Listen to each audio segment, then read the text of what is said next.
Welcome back to my Dallas Cowboys Madden NFL 16 franchise, where we have taken Jerry Jones and pushed him off to the side in hopes of trying to get the Cowboys back to the Super Bowl. And because of a Darren McFadden injury, we're going to have to put on our GM hats right away and move towards a big trade. And so we've sent a couple of guys out the door in exchange for Trey Mason from the St. Louis Rams.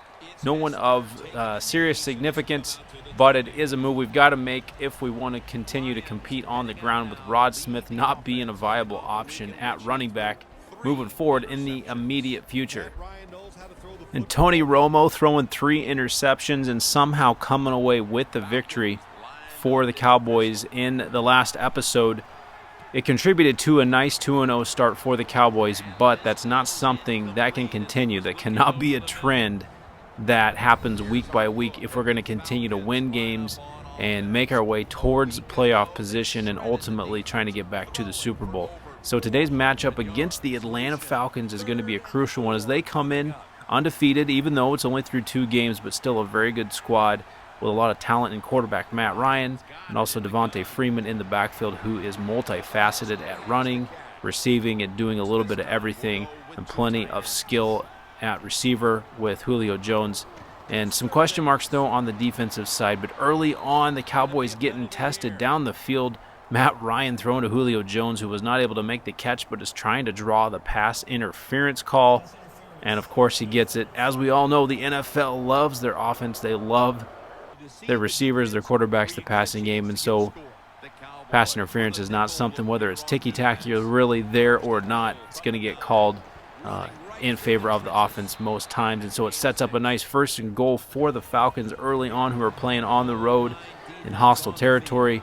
The Cowboys trying to get some pressure, sending the house on 3rd and goal from the 1, but Freeman takes the handoff. A nice call by Atlanta to get outside, and it's a touchdown as the Falcons take the early 7-0 lead only a couple of minutes into the contest. And so Dallas with Trey Mason in the backfield, we'll see how much of the playbook they open up for him, or if they even go to him or use him as a distraction. Romo, though, throwing it short to Dez Bryant. And Bryant, a guy that is in a contract season, who the Cowboys are looking at possibly extending. They may look at that as this at the end of this game or in the coming weeks to try to figure out what they want to do with him moving forward.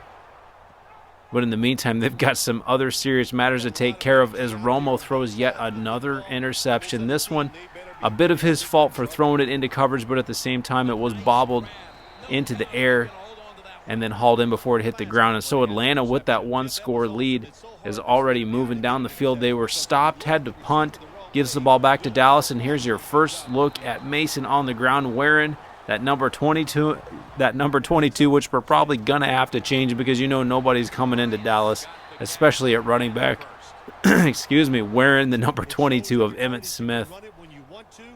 And Mason later on sitting on the bench. Now Rod Stewart back in the game. Not a completely forgotten asset to the team, more of a blocker in the backfield in the passing game. And in this case, Romo's able to find Cole Beasley. Not going to Dez Bryant, not going to Williams, but instead finding the quick and shifty Beasley, hauls it in and runs it to the house. We've got ourselves a tie game. We might be in store for a high-scoring contest if the defenses don't step it up. Atlanta with the ball now, running the screen pass on 2nd and long, pushing through, breaking tackles. Dallas not looking too sharp on defense so far. On 3rd and 1, a chance to reverse that. Stuffing Freeman in the backfield, but they just can't pull him down. Not a good habit to get into, of letting Freeman get those second chance yards. He's incredibly fast, so if he finds some green out there, you know he can break a big one. The Cowboys trying to hold on, 4th and 3rd and long again, this time stopping the Falcons on the short pass, getting the ball back. Now 2nd and 10 with the I formation, handed off to Mason, who gets stuffed. That's not Moose Johnson back there blocking, so the Cowboys having a tough time using the fullback. Having to go back now to shotgun on 3rd and 8. Romo drops back, throwing in to coverage, and not going to get the call. Bryant was trying to get the pass interference call, tried to go up for it, tried to sky for it, tried to make a play, wasn't able to haul it in. And so the ball goes back to the Falcons now in the second quarter. We've got a flag on the field. It's 3rd and 5. Hopefully the Falcons didn't just get bailed out by another defensive penalty. Could it be illegal contact? Could be holding on the defense, and that appears... Oh, no, it's on the offense. What do you know? A penalty on the offense. Now 3rd and 15. Thought it was going to be 1st and 10 for Atlanta. Matt Ryan drops back to pass under pressure. Good coverage downfield. And it looks like Tyrone Crawford comes in and drops the hammer. Gets the ball back for Dallas. Now at midfield, the toss outside to Mason. The Cowboys haven't been able to get their inside running game going so far. Trying to stretch things on the outside. Once again, going to that same play. Pulling the guard, getting the fullback out there. Tight ends blocking downfield. Receivers blocking downfield. Jason Witten didn't quite get a body on anyone. If he could have, it might have broke for a touchdown. Now 2nd and 12. Going back to the air. Throwing it up to the short man, Cole Beasley, for the touchdown. There's a flag on the play, though. Is it going to be on the defense? Holding on the defense it is, and so the penalty will be declined, and Dallas is on the board for the touchdown. Cole Beasley, 2 of them on the day, not the guy you'd expect to go up and sky for a fade in the corner of the end zone, but he hauls it down anyways. Atlanta now looking at a deficit, trying to go deep with the cover 2, the safety over the top. Matt Ryan not able to drop that one in. He's lucky it didn't get intercepted. Now on 3rd and 2, same coverage. Atlanta takes advantage, hands it off, and just runs it straight up the gut for the easy first down. 9 carries for 43 yards so far. Atlanta on the ground, looking strong, trying to get over 100 on the day. Brings up 3rd and inches, but they don't run it. They throw it out to the flat. Matt Ryan not with a ton of passing yards so far, but he's been serviceable, not making any huge mistakes, but he is taking sacks. That's his 2nd one of the day. You can't keep that happening. Rolando McClain getting in the backfield, bringing the pressure, getting the ball back to Dallas. Romo on 2nd inches, throwing it down the seam. A nice completion to Jason Witten, who's finally getting active in the passing game. Can't forget about him. He might be a veteran. He may not be as fast as he once was. He was very, very skilled at receiving the ball. And then the Cowboys just trying to move the ball down the field to get into field goal position. Taking a risk there, but also trying to catch Atlanta off guard. They probably weren't suspecting that type of a throw right there. It was intercepted. Would it bring an end to the half with the Falcons not really having a legitimate shot at moving the ball into scoring position at that point. So a 14-7 advantage for Dallas. They get the ball in the second half on 3rd and 1. Romo with a little rollout throws it to Des Bryant. You get the Falcons thinking you're going to stretch them deep, and then you come back with the short outs, the short hitch routes, move the ball down the field. Once again, 3rd and 7. The Cowboys just not moving it on 1st and 2nd very well. But Romo finding his man on the drag route. Nice little reception, picking up the first down. Trying to get in rhythm. Trey Mason in the backfield. Romo with the play action to him. The linebackers were coming, but Romo couldn't get rid of it. And unfortunately, he coughs it up. He gets rid of it the way he didn't want to, and that's scooped up, and that's going to the house for a touchdown. That's going to tie the game up. What a swing of events with the Cowboys knocking on the door, trying to get it to a 21-7 game. And Tony Romo to add injury to the fumble. And we'll have to see after this one's over how long he's going to be down for. Because A.J. McCarron, the man that we traded for in the very first episode, is going to have to come in and finish this one out.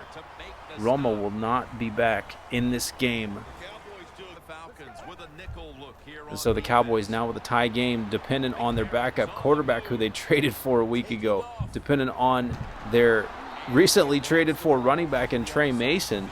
This is really just a pieced together squad right now at the crucial positions of quarterback and running back. And the offensive line, the veterans, the dependable guys are going to have to be the ones that really hold it together here on 3rd and 9 as McCarron's taking hits. And then he's taking chances over the middle trying to find an open guy. And that one's getting knocked away. Atlanta now as the 3rd quarter is starting to close down. They've got the ball with a tie game, moving in to Cowboys territory, trying to get down into at least field goal position. As Matt Ryan on 3rd and 2 hands this one off, but nothing doing. The Cowboys defense finally comes up with a stop in a short running situation. And so it's back to A.J. McCarron. McCarron rolls out. He reads man coverage, looking for his guy, and it looks like he found Williams possibly out there. Yep, Terrence Williams hauls that one in, a first down. 2nd and 8 now. Showing pass, showing play action, going back to the pass, throwing it over the middle. Williams was open once again, cutting back to the inside. All routes were hanging outside of the numbers, and with Williams, a good route runner, darts inside, hauls that one in. A couple plays later, 3rd and 1 in I formation. The Cowboys have had a little bit of struggle running it inside, but this time Trey Mason, not the bowling ball that you'd expect, but still able to break tackles with 79 yards on 14 carries so far in this game.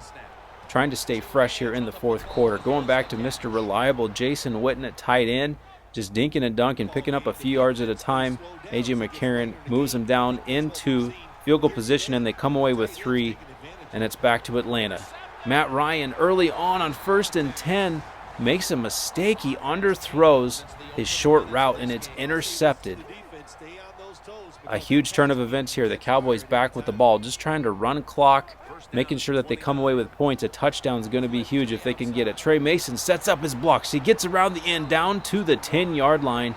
A solid tackle. Mason staying in bounds, keeping the clock running. 3 yards short of the century mark right now, and it's back to the ground game. This time to Rod Smith, who accelerates around the corner. The big man, who knew he had that step in him, getting in for the touchdown. Trying to put this one out of reach. Atlanta would fumble their ensuing possession immediately. Back to Dallas with 2.5 minutes to go, up by 10. What a flurry of events happening so far as the Cowboys get it back. Going to the pitch again. This time Trey Mason finally gets to take it in and reap the rewards of all of the hard work he's done all day. That one's going to put it on ice. A tied game down nearly to the very end, with a touchdown followed by, a field goal followed by a fumble, and then a touchdown, and then finally that last one really putting it out of reach. So Dallas comes away with a big victory, moving on to the next week, taking on the Saints. As I told you last episode, this is going to be a fast-moving franchise where we really exercise and focus the GM aspect of things, but still play a little bit of gameplay. And so the Saints fall, even with McCarron down. As you see, Tony Romo is out for 2 more weeks.